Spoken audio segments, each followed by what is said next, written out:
really work with this week on is understanding some of the concepts behind this from that perspective as well.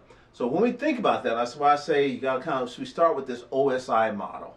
Now I know a lot of people, oh, OSI model, we don't want to talk about that, but really it helps frame the concept of what's going on within this network, okay? And it's a language, like I said, it's a common language to describe how to describe a network, and it's a really good troubleshooting tool also. If you're having problems, you kind of know where to look in the stack, as we call it, for where the problem could be. So when we think about this, okay, let's look at it from this perspective. All right, so we got two computers, right? They want to talk to each other. And let's say we have a sending computer and we have a receiving computer, two computers. Well, to do that, this sending computer, it walks through about 7 layers. This is in this OSI model. There are 7 different layers, things that has to happen as it goes down to get that information, to get it formatted into the right format, so that now we can put it out across the internet and get it back up, those same 7, to that receiver computer. Now, when we think about these layers, they all have a different function. And I'll also say, you know, for teaching purposes, this looks very clean and neat. But in reality, some of the protocols that lie in these layers, they overlap. So there are some overlapping in these layers. So we look at the first set of layers up here at the top, and these layers are usually found in your operating system. When we're talking about layer 7, layer 6, layer 5, and layer 4. Now these are, like we talk about the higher level layers compared to the bottom 3, our lower level. So what happens here in layer 7, this is actually what gets your information ready, okay? This is what really, these are the protocols that talk to the user applications on your computer. So let's say if you had Microsoft Word, right? Or yeah, let's use Word, and you want to send a email with a Word attachment, right? With a document attached to it.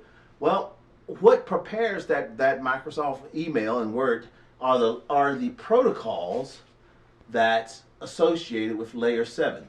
For instance, if you want to send this across the internet, well, HTTP, you know, Hypertext Transfer Protocol, and hopefully everybody's using the secure version of that protocol. That is what actually now prepares your information or your computer to be able to talk to Internet Explorer or Google or whatever the internet service that you are using. That's what does that. So this is what this layer 7 does. It actually lies right up underneath all of you within your operating system. It just kind of sits right there underneath your user applications and other applications, and it prepares these things to go down. Then it takes it to layer 6, what we call the presentation layer. Now, presentation layer, what this does, it prepares your information so that when it gets to the other end, this can recognize it. If I just had a bunch of text or data, and I sent it, this computer over here would not know how to recognize it. But if I format this in a format and call it a .docx, like a Word document, then it knows what to do with it. So you'll see protocols here like MPEG and JPEG. This is how we're able to send pictures and music files and things like that across the internet, so that one computer can send it. So or if I want to encrypt, let's say I got my Word document and I want to encrypt that. Well, that's where I use things like secure shell or secure socket layer to be able to do that. So that's at layer 6. Layer 5, that's what we call a session layer. Now, for these two computers to talk, there's handshaking that has to go on, and they have to establish a session. Meaning that, okay, you tell me how you're going to be configured, I'll tell you how I'm going to be configured, and then we configure it ourselves so we can talk to each other, so that now we set up a session. Once that information is finished being passed, now we want to take that session down. It's kind of like a phone call, right? For me, if I'm in the United States and I want to call someone else in the United States, there are protocols of how I'm going to do that. I'm going to dial 1, if it's, you know, and then the area code, and then the number, right? And hopefully the other person on the other end picks up. But before they pick up, the phone system do some handshakes. So that these two telephone numbers that they shake, okay, I know the protocol, and yes, boom, I can answer your call. So, and then when we finish talking, what do? We hang up. We disconnect that session. So up until this point, we're working with data. This is just a bunch of data, a bunch of ones and zeros. Now we get to layer 4. Layer 4 is the transport layer. Now what this means is it is getting your information ready to be transported. It's not transporting it yet. Your lower 3 layers will do that. But this layer 4 is now getting it ready to be transported. I liken this to, let's look at these top layers as a coal mine, right? Out here, they're just digging coal, and they got big piles of coal sitting out there. And that coal is in West Virginia, but it needs to get to Atlanta. Well, to get there, how do we prepare it to be moved? Well, what they do, they'll put it in box cars, yeah, in segments. And so much of it will go in each box car. You see these long trains, especially if you live anywhere on the East Coast or somewhere you get with, you know, sometimes hundreds of box cars of coal and as it goes down the track. That's what layer 4 kind of does. It takes all of this data that's been fed to it from the upper layers, layer 7, layer 6, layer 5, and the your applications. Bunch of data. Now, we need to start breaking this up so we can be able to get it transported. So it breaks it up into segments, okay? And what a segment is, it is just a grouping of your data. Sometimes you hear called MTUs, but it's about 1,500 bits, and it takes those 1,500 bits of data, and so now it can package that. Okay, so now it can put it in a package, and it can also do other things to it, like put a header on it. When we talk about headers, like I say, this is basically like mailing a letter. If you think about putting an address label on a package, that's all a header is. So now I've got my little bit of data in a box with an address on it, and it knows how now it's ready to be packed. It's ready to be sent. So that's what these upper layers do. The layer 4, 5, 6, and 7. Now think about this box. I've got it packed, or the train, right? I've got all this coal in these boxes, in these box cars, but the engineer don't know where to go. Okay. Now with the rail system, a little bit easier because you're on a track, but still they have to be able to route that train to where it needs to go. And that's what layer 3 does. Layer 3 does your routing. So now this train, it gets to a depot where now you got multiple tracks, and you know the engineers and they can make it switch tracks to go where it needs to go. That's what they're doing. They are physically or manually routing that train to get from West Virginia to Atlanta.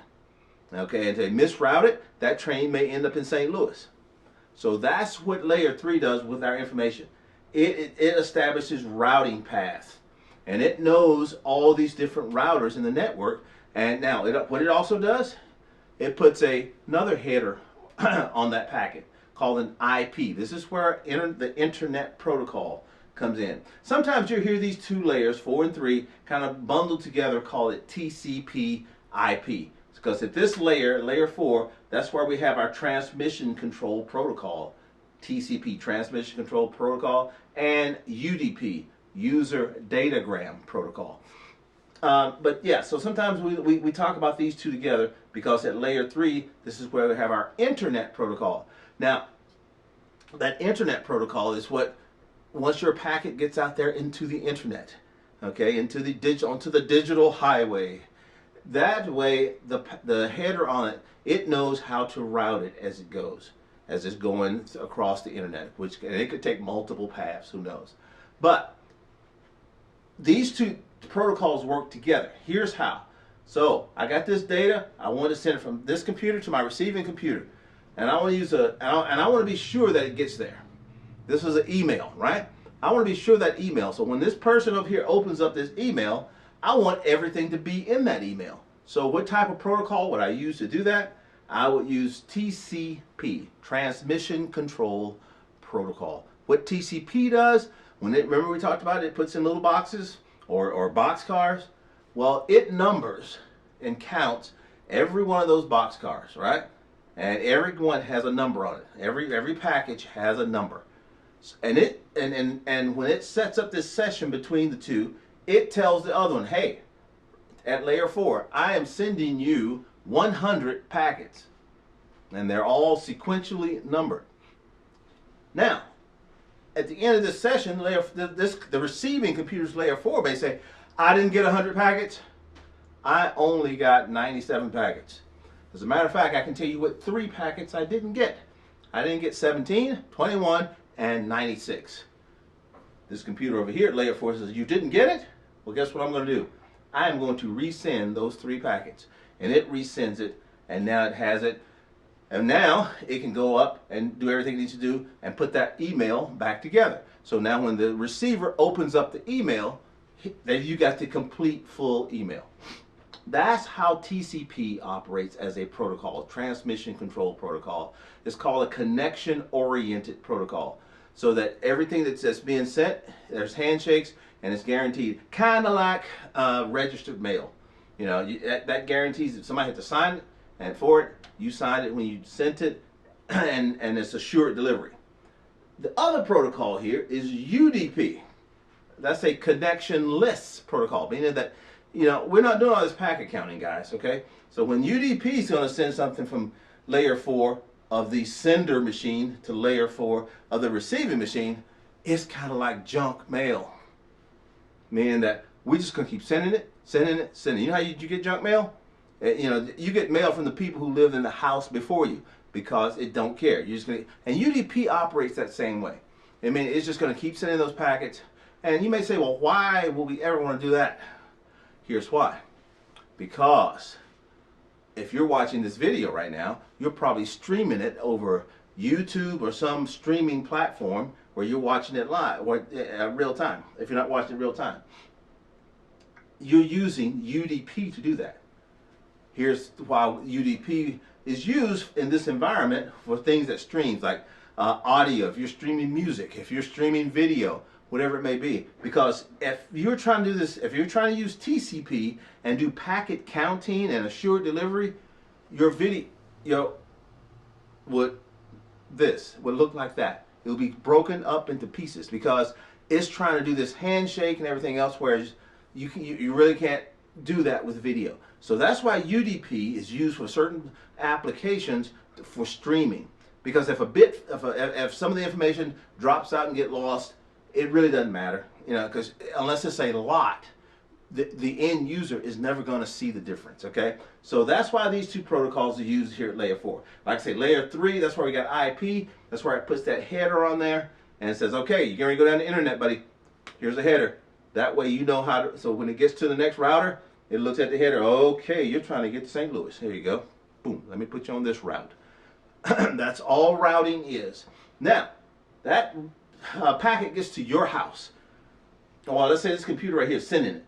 Well, before it can send it, it has to go through layer 2. Now with layer 2, this is your switch. This is your data link layer. This is where your devices, like your computers and all the network devices you have in your home are connected to this layer 2 device. That's how you actually get connected, and from there it connects you to the router. So that's how you build a local area network within your home. Now, once layer 2 gets it, then it can send it out layer 1. Layer 1, what that is, like I said, that's your physical layer. That's where you got your cable, your fiber optics, your Ethernet cable. It could be wireless. You know, it could be 5G, 3G, 4G, 5G, cellular. This is how your ones and zeros actually get out there. So here again, that's how it goes from a sender, goes down that stack, goes across, comes back up the stack, back to the receiving computer. Now I will tell you this from a cybersecurity perspective, all right? And you know me, I love the cyber side of the house. That's where I work in right now. This is where vulnerabilities lie in this transmission path. Is here in all the protocols at each layer. If I'm a bad guy and I know how protocols work, now I can do denial of service attacks. I can do spoofing. I can do man in the middle because I am able to intercept or interleave myself because I know how where the vulnerabilities are in these various protocols. Okay, so now like I said, but for the purpose of this class, we really focus on these last 3 layers, okay? Layer 3, the network layer, layer 2, the data link layer, and layer 1, the physical layer. So looking at these 3 layers, okay? Now, I'm going to walk you through this scenario, and I've kind of been using it all along, but we're going to get into a little bit deeper on comparing how the US Postal System and our current networking architecture, how similar they really are. All right? And this is totally 100% fictitious. Okay? None of the characters are real. All right? And no animals were harmed in the making of this scenario. I know you got to cover all bases. All bases. No hemp products were used. I don't know. What are the things out there? None of those things were done in the making of this. All right. So how does this scenario start out? Here's how it starts out. Okay. This is my house. This is my house right here. All right. I live in Texas. Well, actually, I do live in Dallas, Texas. But don't come to 111 Nate Drive. I don't even know if that exists. But so I live in Dallas, Texas, and my grandmother, she lives in Texas also on 225 Penny Street. And I love my grandmother, and my grandmother loved receiving letters from me because she's old school and she's not into the texting things yet. So she just like those old school letters, you know, and you get the stamp and you smell it and see if they put any perfume on it or not. That's my grandmother. All right, so I like writing letters to my grandmother. Now, if you look at a letter, right, this is the US Postal System. They have a protocol that they use for us to send letters. We don't think about it because we do it all the time. Their protocol is this. You have to have your destination address here. You have to have your source address here, right? And you got to have that stamp right there with the right amount on there. Those anywhere stamps or never go bad stamps. But that's the protocol to mail a letter. Now, within networking, we have a similar protocol that we use, okay? And that protocol of how we address, how we do addressing. And it's our IP addressing schema. Right now, there's two. We have IPv, IP version 4, which is still very widely used, but we are slowly transitioning to IP version 6. You may have IPv4 or IPv6. For the purpose of this, we're just going to talk about IPv4, okay? So when we think about IP version 4, what that uses is a 32-bit number, from 1 to 32, or from 0 to 31 is really what it uses, from 0 to 31. But those 32 bits, that's how many fields, or how many you have, of ones and zeros, because it's binary. We're talking binary, that you can set up an IP address with. Now, what we do, we take those 32 bits and we break them up into 4 groups. 4 groups, and each of the group will have 8 bits. So we got 4 groups with 8 bits, okay? And each of these groups of 8 we call octets. Octal, 8 octets. So we got 4 groups of 8. And what that is for, it has nothing to do with the computer. The computer, the network, the routers, it doesn't care. This is for us humans. Why? Because if we had to memorize a 32-bit stream of numbers for addressing, that would get pretty arduous. So then what we do, we take these octets, and they're all still binary. Like I said, all we did was took that one thing and broke it up, the 32-bit, broke it up into 4 octets, and then we do a conversion. Okay, we do a binary to decimal conversion, what we call dotted decimal. So what we do is convert each of the octets separately. So I'm not going to get into binary conversion. That's another part of the class, or another class later on. But just kind of trust me on this. If I convert this right here, 11000000, it becomes 192. Likewise, this octet convert, it becomes 168. This octet is 1. This octet converts to 15. So you've heard that the way people talk about IP addresses. 192.168.1.15, right? That's a much easier way for us humans to communicate to each other, as opposed to 110000001010111000. Enough of that. So you see it. If you ask me my IP address and I try to give you that string, you go crazy. But if I gave you 192.168.1.15, gotcha, right? So that's the addressing schema that we use, or the protocol that's similar in a mailing protocol. All right, so now I got my letter addressed, and what do? I put it in my mailbox. The little guy in his truck comes and picks it up out of my mailbox, and he transports that to a local post office right there in our area. Everyone has a local post office somewhere not too far from your home, right? So that right there, think about that. Now just transporting this from point A to point B is similar to the physical layer. That's layer one. Okay, layer one in the mail system is the highways and the roadways. Layer one in our network environment, that is your copper cable, your fiber optics, your Wi-Fi, whatever it is. But all that is doing is getting information, your data. It's not even information, you're getting data from point A to point B. So now I've got it here, right? Now, what does this local post office do?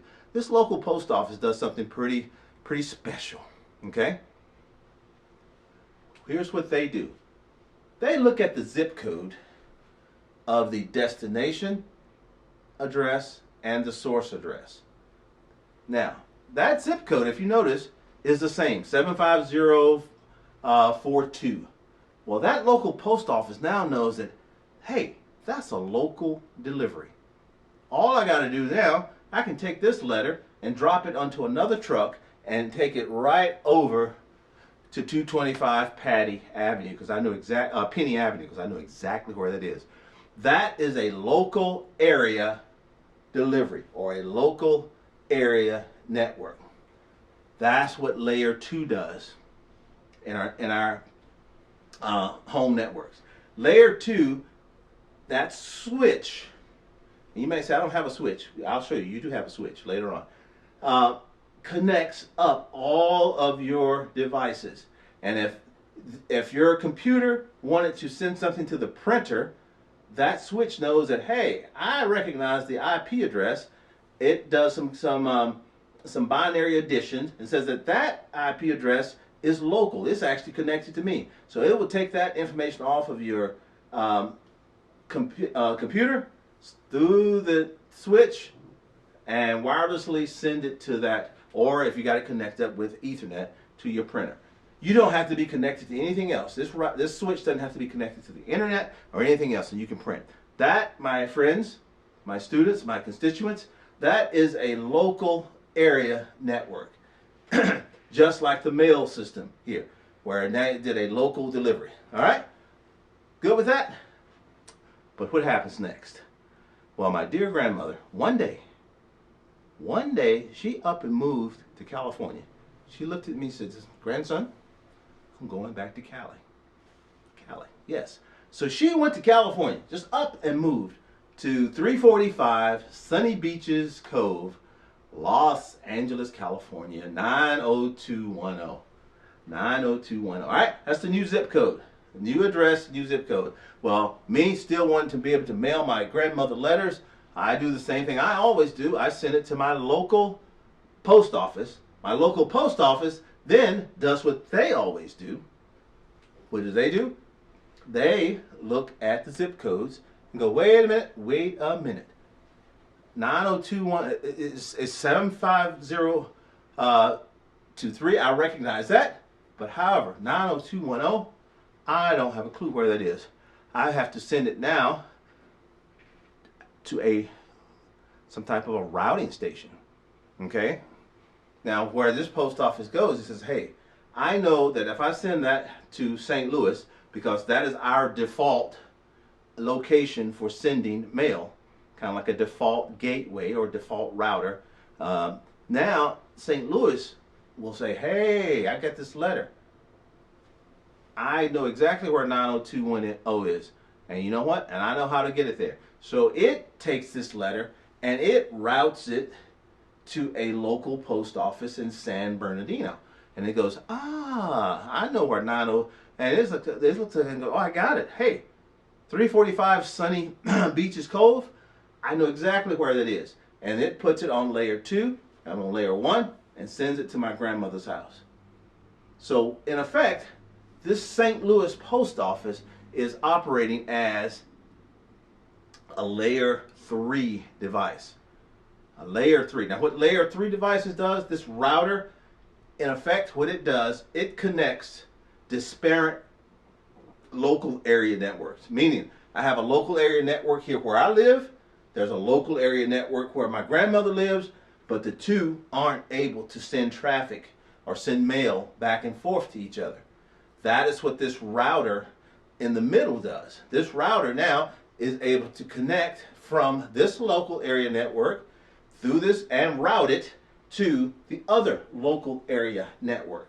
That is what a layer 3 device does, okay, in your network. And it does this routing based on the IP address. In the case of the US mail system, it here again uses that zip code to know how to route mail throughout the Postal Service.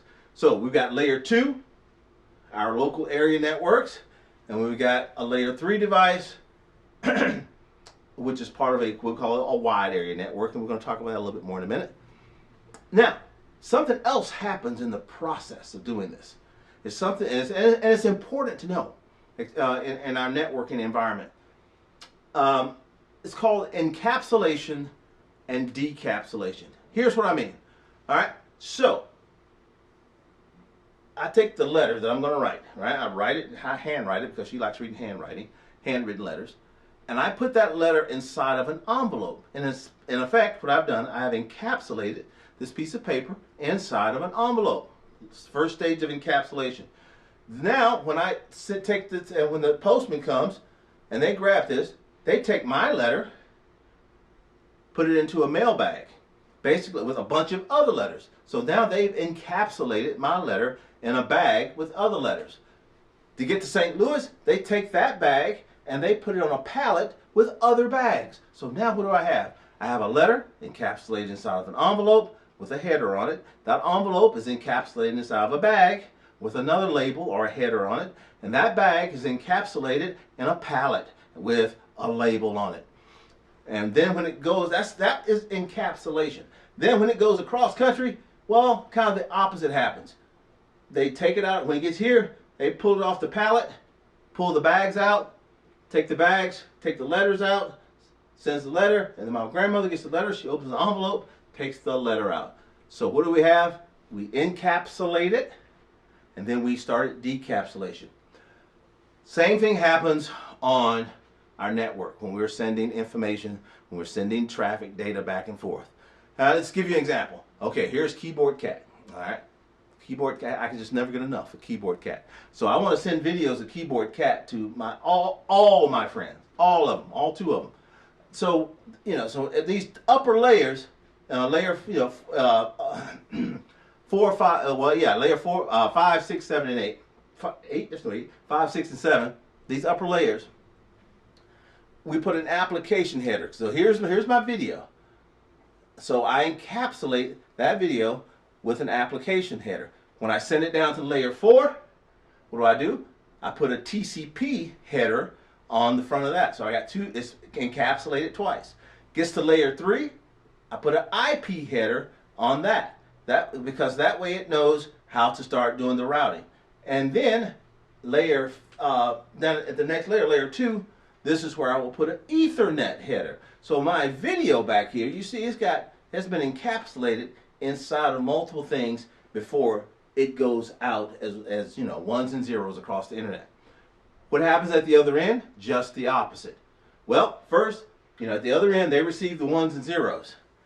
Then what do? And when you go up to layer 2, they strip that header off. That Ethernet header gets stripped off and goes up to layer 3.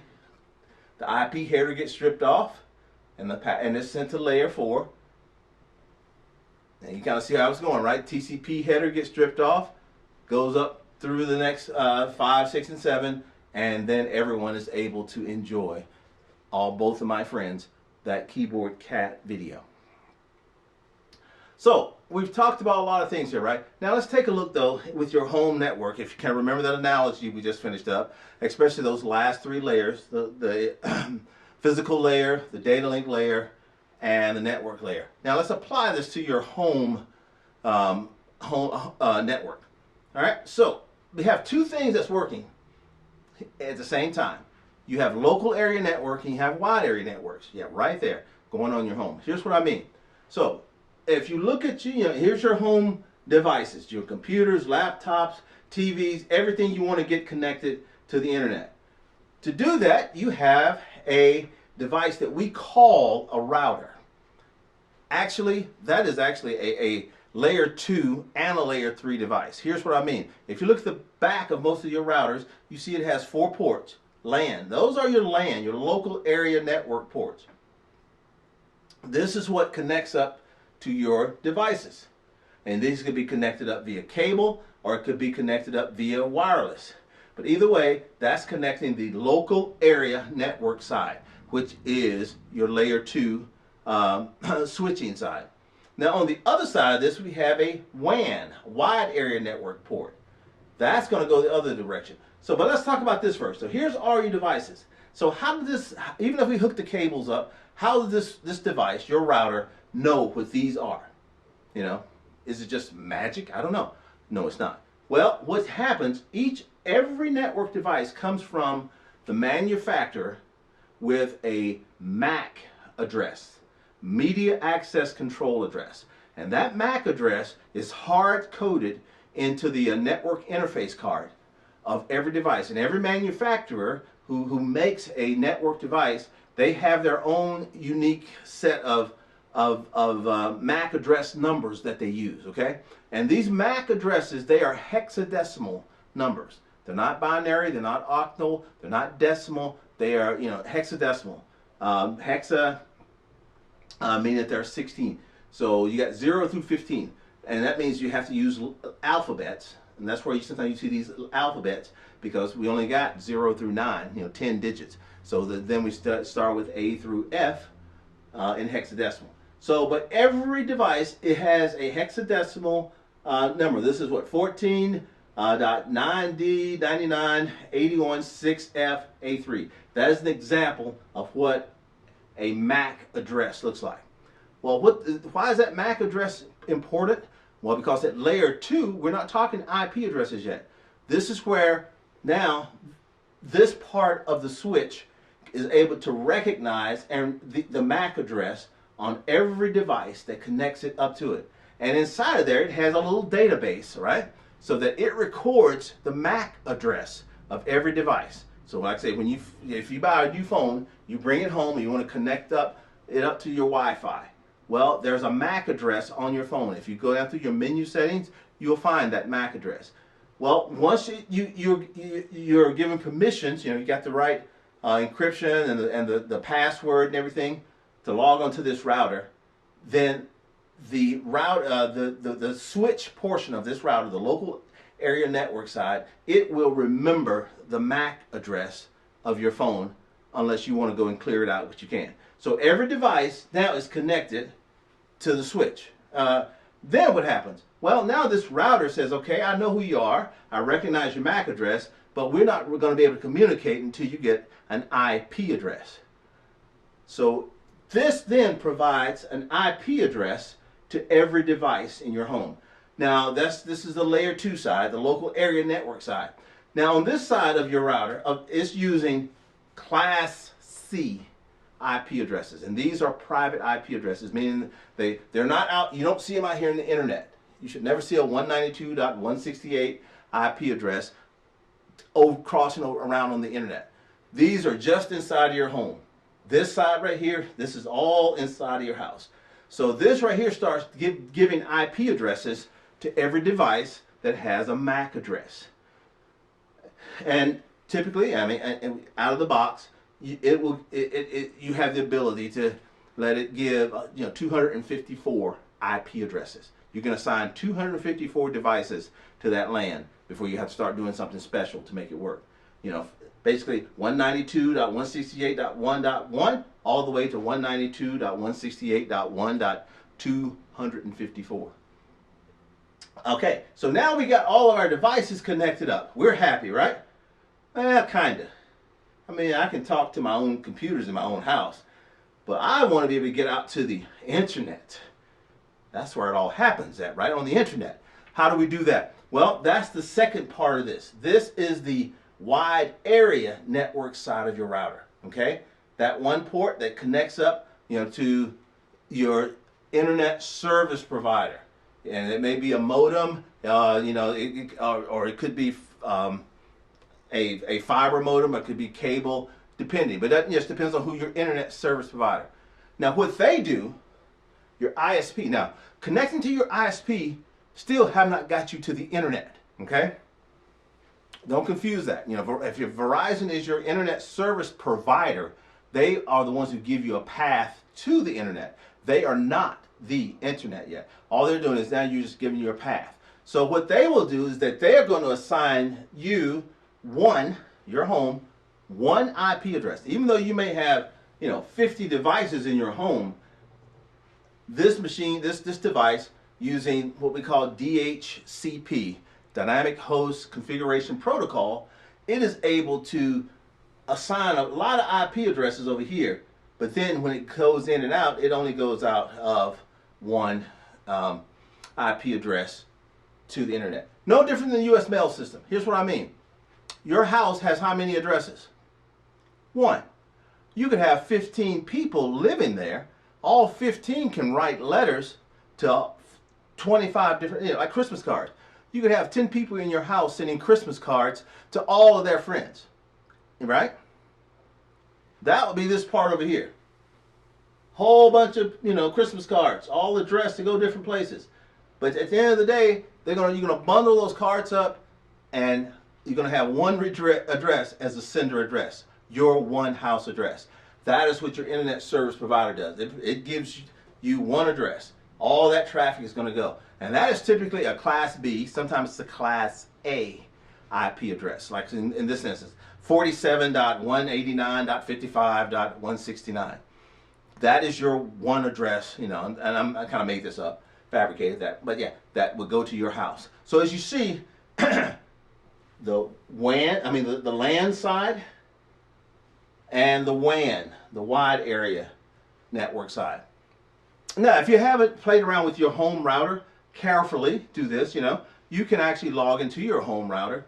Let's say, and this is just a Linksys, but most of them are set up in a similar fashion, right? Here, this top part up here, where it says Internet Setup, that is your wide area setup. That's your wide area setup. And this is set up, here again, using automatic configuration. It means that it will allow your internet service provider to automatically assign it an IP address. This bottom half, this is your LAN section. This is your local area network. This sets up the IP addresses that's going to go out to all of your clients, all of your user devices. So that's what we're talking about, the difference between local area networks, wide area networks, and how they apply to your home or small office system. Okay, does that make sense? Now, one thing I did want to kind of circle back on, because you're probably still sitting there going, wait a minute, did he just say that my internet service provider is not the internet? Why am I paying them money? Well, what they do, they get you to the internet. It's like this. Think of the internet as Interstate 20, okay, or Interstate 40, or whatever the interstate near your house, Interstate 85, Interstate 95. Okay, that's the internet. That's just going back and forth, letting you get from point A to point B, right? Well, to get though, let's say if you were going to go to a amusement park, Six Flags, and Six Flags is off of exit 427 on Interstate 95. Think of Six Flags as the World Wide Web. That is the service you want to get to. Think of exit 495 as your internet service provider. And think of the internet as, Interstate 95 as the internet itself. Likewise, for you to get onto the internet, onto the interstate, too many enters here. You have to, I don't know of any other way of getting onto the interstate except what? Using an on-ramp.